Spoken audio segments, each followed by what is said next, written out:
एक घर से दूसरे घर जाने के लिए वो घोड़ा यूज किया करते थे। बोले अब अंधेरा हो रहा है, बारिश हो रही है, मैंने सोचा कि इस बगीचे में ही रुक जाऊं। अरे बोले तुम ऐसे किसी के यहाँ भी रुक जाओगे? हमें क्या पता तुम साहब हो कि चोर हो। तो अपने मित्रों के साथ, अपने सेवकों के साथ शिकार खेलने के लिए जंगल में गए। अचानक से जब हल्की सी आंधी कम हुई तो एक व्यक्ति आता हुआ ऐसे दिखाई पड़ा सेठ को। मैं इस जंगल के कोने कोने से वाकिफ हूं, आप जो कहेंगे मैं वही करूंगा।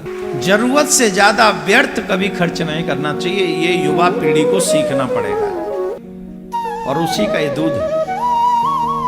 बोले एक बकरी, तुम लोग यहाँ कितने प्राणी हो? बोले मैं हूं, मेरी माँ है और मेरे पिताजी हैं, 3 लोग।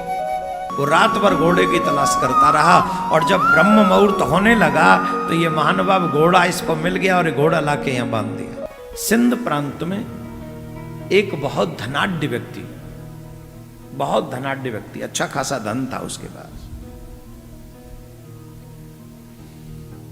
बहुत धन था उन महानुभाव के पास में, बिजनेस बहुत था, कभी इधर जा कभी उधर जा, कई घर थे, कई मकान थे और इतने इतने डिस्टेंस पे उनके मकानात थे कि वो आज के ज़माने में कहते हैं ना इतना लंबा घर है कि लोग गाड़ी से एक दूसरे या बाइक से एक दूसरे रूम में जाते हैं। ऐसा तो आजकल कहाँ संभव है, पर अगर हो भी तो बाइक, लेकिन पहले घोड़े यूज़ करते थे लोग, बाइक नहीं थी, घोड़े यूज़ करते थे और तीव्र गति वाले घोड़े। तो वो इतने धनवान थे कि एक घर से दूसरे घर जाने के लिए वो घोड़ा यूज किया करते थे, इतने धनवान। हर एक घर के आगे बागान था, बहुत सुंदर सुंदर बगीचा था और बगीचे इस लोग राजा महाराजा रानियां इसलिए यूज करते थे कि मॉर्निंग वॉक उसमें करते थे वो लोग, जिससे उनका शरीर स्वस्थ रहता था। आजकल के लोगों में बीमारियां इसलिए रहती हैं क्योंकि लोग वॉक नहीं करते, बहुत एकदम ऐसे समझो जैसे सांप ने पैर बांध रखे, आप घूम नहीं सकोगे, आप सिर्फ खड़े रहो या बैठे रहो। आप शरीर को सुख देने के लिए, इतिहास देखो ना आप सबका, सभी राजा महाराजाओं के बगीचे होते थे, किस लिए होते थे? घूमने फिरने के लिए होते थे। नित्य घूम, अब आपने कितनी कहानी सुनी होंगी, राजकुमारी नित्य घूमा करती थी, रानी नित्य घूमा करने, राजा नित्य घूमने जाया करते थे। घूमना, जो घूमना कह दिया वो है मॉर्निंग वॉक ही या इवनिंग वॉक। किस लिए? शरीर को फिट रखने के लिए। हेल्थ इज वेल्थ इंग्लिश में कहते हैं। अगर शरीर स्वस्थ है तो आपसे बड़ा धनवान कोई नहीं। पहले हेल्थ रखो, स्वस्थ। कसम से जिस दिन माथा बनना जाता है ना, कई बार ऐसा खुद भी, कई बार किसी कारणवश सर में, उस दिन कथा कहने का एक अलग तरीका होता है। उस दिन बीमारियों के उपाय ज्यादा बताने लग जाते हैं महाराज लोग। किस दिन जब खुद महाराज बीमार बैठे हो व्यासपीठ पे, जब लगता है कि आज हम ही खुद परेशान है तो फिर बीमारियों के ऐसा करना चाहिए, ऐसा करना चाहिए, ऐसा करना चाहिए। और जिस दिन स्वस्थ होते उस दिन कोई उपाय उपाय सब धरे रह जाते, सिर्फ कथा पे ध्यान लग जाता है। इफेक्ट है, आपके शरीर में जो होगा वो आपकी मन वाणी में आ ही जाएगा। तो इसलिए स्वस्थ रहना बहुत जरूरी है। तो सेठ जी अपने बागान में भ्रमण कर रहे थे, उसी समय अपने सर पे एक सामान रखकर वयोवृद्ध आदमी आए और वयोवृद्ध आदमी उनके बगीचे में अपना वो पोटली उतार के रखने लगे। और जब पोटली उतार कर रखने लगे तो सेठ जी ने पूछा, कौन हो तुम? बोले मैं राहगीर हूं। ये क्या कर रहे हो? बोले अब अंधेरा हो रहा है, बारिश हो रही है, मैंने सोचा कि इस बगीचे में ही रुक जाऊं। अरे जानते हो बगीचा मेरा है? बोले ये तो नहीं जानता था बगीचा आपका है, पर मैं रुक जाऊंगा, आप कहो तो मैं घुड़शाला के आगे कहीं बैठ जाऊं, वहां रात काट लूं, सुबह निकल जाऊंगा। अरे बोले तुम ऐसे किसी के यहां भी रुक जाओगे? ऐसे कैसे संभव है?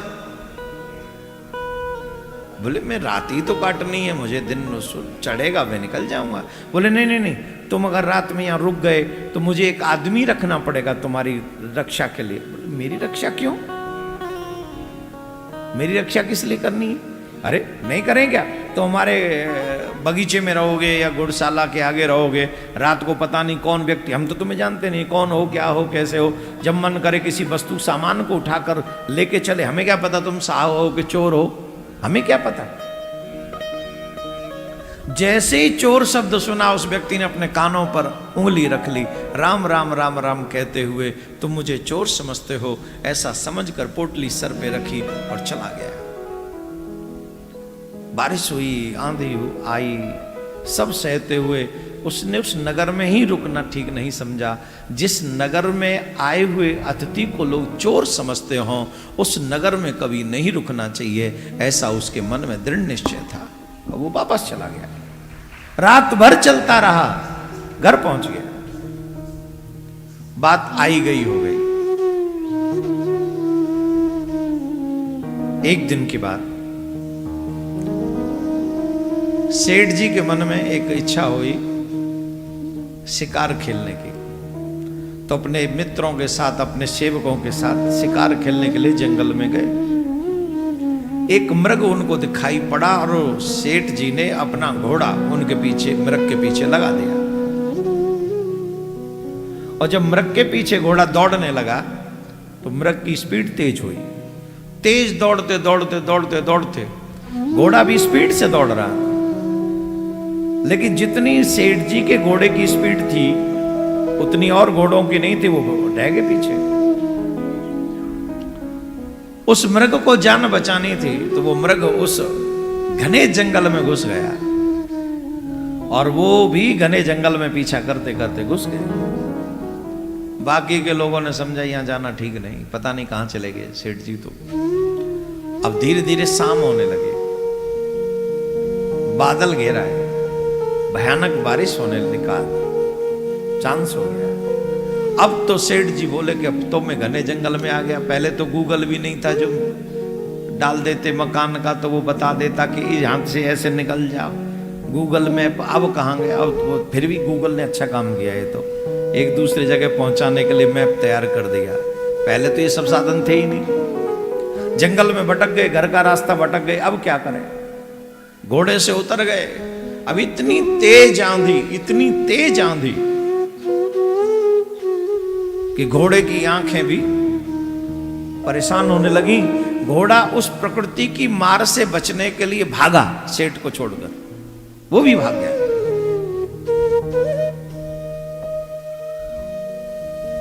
अचानक से जब हल्की सी आंधी कम हुई तो एक व्यक्ति आता हुआ ऐसे दिखाई पड़ा सेठ को। वो युवा बालक था। उस युवा बालक ने पूछा, आप कौन हैं, इस जंगल में क्या कर रहे हैं।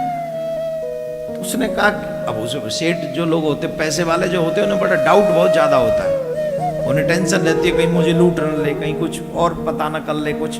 बोले तुम कौन हो। बोले मैं तो यहीं रहने वाला हूं, इसी जंगल में रहता हूं, झोपड़ी है यहाँ। तुम यहाँ रहते। बोले हाँ। अरे भैया हमारे ऊपर तो बड़ी विपत्ति आ गई। क्या विपत्ति आ गई। बोले हमारे संग के लोग पीछे छूट गए, पता नहीं कहाँ हैं। घोड़ा था वो भी भाग गया और अब हम अकेले रह गए और रात कहाँ काटेंगे, कैसे कटेगी। उसने कहा आप ऐसे क्यों सोचते हो, आप हमारे अतिथि हो, आप आओ, आप यहाँ रुको। अरे नहीं मैं अकेला हूँ। हाँ आप रुक सकते हैं, तुम मुझे जानते नहीं, मैं कैसे रुक सकता हूँ तुम्हारे यहाँ। बोले नहीं नहीं हम, मुझे कोई परेशानी नहीं, आप रुकिए और बताइए मैं आपकी क्या सेवा कर सकता हूं। मैं इस जंगल के कोने कोने से वाकिफ हूं, आप जो कहेंगे मैं वही करूंगा। बोले एक काम कर सको तो भैया बड़ा उपकार होगा, मेरे घोड़े का पता लगाओ, मेरे आदमी मिल जाए तो कुछ पता चले। घोड़ा तो कंपलसरी है। 2000 रुपए का घोड़ा था महाराज, महंगा था। और 2000 उस समय बहुत हुआ करते थे। आजकल के बच्चे तो 2000 मैगी बनाने लेके ले जाएंगे 2000 की नोट को, तो चलो मैगी खाते हैं बच्चे। गोयल साहब अगर आपको याद हो, मुझे याद है मेरे जमाने में जब हम लोग मार्ट से वृंदावन आते थे, पहले तांगे वाला चवन्नी लेता था, सिर्फ चवन्नी, 4 आना। कितने? 4 आना लेता था। और कितने बुजुर्ग ऐसे थे कि वो 4 आना नहीं देने क्योंकि रुपया खुलवाना पड़ेगा, 1 रुपया है। तो 7 किलोमीटर पैदल पहुंच जाते थे मार्ट से वृंदावन। लेकिन घोड़े पे नहीं, तांगे में नहीं बैठना है क्योंकि 1 रुपया खुलवाना पड़ेगा। उन्हें थी वैल्यू, उस समय पैसा भी कम था लेकिन उस समय पैसे की वैल्यू भी थी। आज क्या है, बच्चे को तुम 2000 दे दो, 10,000 दे दो, 5,000 और पूछो क्या करे, वो सब खत्म। सब खत्म कहाँ है वो नहीं पता, कहाँ है, खत्म हो गए बहुत। चाहे वो खाने में, पहनने में, लाने में, ले जाने। 2000 रुपए को वो सिर्फ चॉकलेट के लिए खुलवा सकता है, 2000 के नोट को। बोलो हाँ या ना, बोलो हाँ या ना। अगर चॉकलेट लेनी है तो बोलिए पकड़ो चॉकलेट दो। हम जैसा आदमी आज भी इतना कंजूस है। चलो हम सुबह का देख लेंगे, आराम से देख, बाद में खा लेंगे। वैसे एक बात और सीख लो, जो व्यक्ति धन का सम्मान करता है, धन उसका सम्मान बढ़ा देता है। जरूरत से ज्यादा व्यर्थ कभी खर्च नहीं करना चाहिए। ये युवा पीढ़ी को सीखना पड़ेगा, हर उस गृहस्थी को सीखना पड़ेगा जिसकी आय कम है। ज्यादा भी है तो भी सीख लो।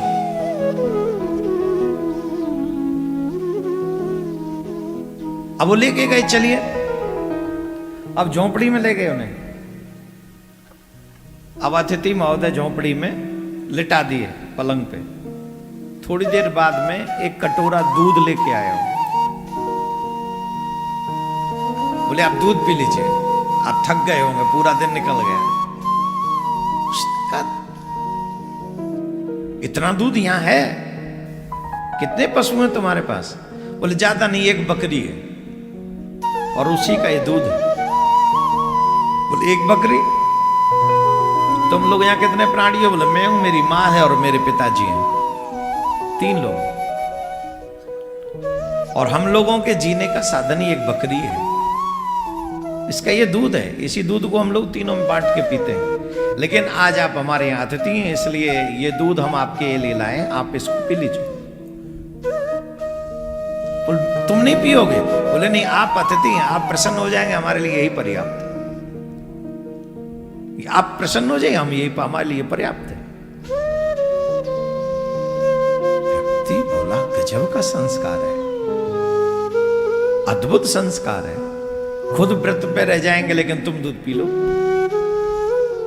छोटी सी झोंपड़ी है जहां कोई ढंग से आदमी रह नहीं सकते, और फिर भी खुद के लिए चले गए बाहर और अतिथि के लिए बिस्तर दे दिया, आप विश्राम कीजिए। गजब क्या है। सोचते सोचते सेठ जी सो गए, और ये बालक जो था, बालक था 10, 15, 16 साल का, वो रात भर घोड़े की तलाश करता रहा। रात भर सोया नहीं। अतिथि प्रसन्न होके जाएगा तो भगवान प्रसन्न होगा, इस भाव को लेकर वो रात भर घोड़े की तलाश करता रहा। और जब ब्रह्म मुहूर्त होने लगा तो ये महानुभाव घोड़ा इसको मिल गया और घोड़ा लाके यहां बांध दिया। अब मां ने देखा घोड़ा आ गया, ये भी रात भर का, दिन भर का जन कितना भूखा होगा, इसे भी तो कुछ खिलाओ। थोड़ा बहुत जो इधर उधर पड़ा था वो दाना पीसने लगे उसके लिए, जो सड़े गड़े दाने होते हैं अन्न के, उसको पीस के दाना बनाने लगी। किसके लिए? घोड़े के लिए। ये भी तो अतिथि है। सेठ जी सुबह उठे तो उसने कहा कि ये लो आपका घोड़ा आ गया। सेठ की आंखों में आंसू आ गए। कोई कैसे अतिथि का इतना सत्कार कर सकता है? घोड़े की इतनी चिंता तुम्हें है, तुम्हारी माँ को है, वो कह रही घास तो खाई होगी, दाना नहीं खाया होगा, ऐसे में। एक बात बताओ, तुम्हें ये संस्कार किसने दिए? तो उस बच्चे ने कहा मुझे ये संस्कार मेरे पिताजी ने दिए। पिताजी ने? बोले हाँ। तो मैं उन पिताजी के दर्शन करना चाहता हूं। वो थोड़ी डिस्टेंस पे दूसरी झोंपड़ी में थे। मैं तुम्हारे पिताजी के दर्शन करना चाहता हूं। बोले मैं पूछ के आता हूं। वो बालक गया और पिताजी बोले कि कैसे है, अतिथि सेवा सही हो रही? बोले हाँ सही हो रही, पर एक बात है। क्या? उससे वो जो अतिथि महोदय हैं वो आपके दर्शन करना चाहते हैं, वो आपसे मिलना चाहते हैं। वो बोले मिलने का मतलब क्या है? मिलेंगे क्यों? रहने दो, तुम सेवा करो, मन से करो, मैं मिलना नहीं चाहता उनसे। आज तक बच्चे ने, ध्यान से सुने, आज तक बच्चे ने कभी भी अपने पिताजी से, इस बच्चे ने क्यों शब्द का इस्तेमाल नहीं किया। पॉइंट नोट करना, सभी क्या नहीं किया, क्यों। What is the meaning of क्यों? When you have doubt on your father's words, then you say क्यों, why। हाँ या ना, जोर से बोलो। हम क्यों का इस्तेमाल करते हैं? जब हमें किसी बात पे डाउट होता है तो हम क्यों का इस्तेमाल करते हैं, क्यों। आज तक इस बच्चे ने कभी अपने पिता से क्यों नहीं पूछा।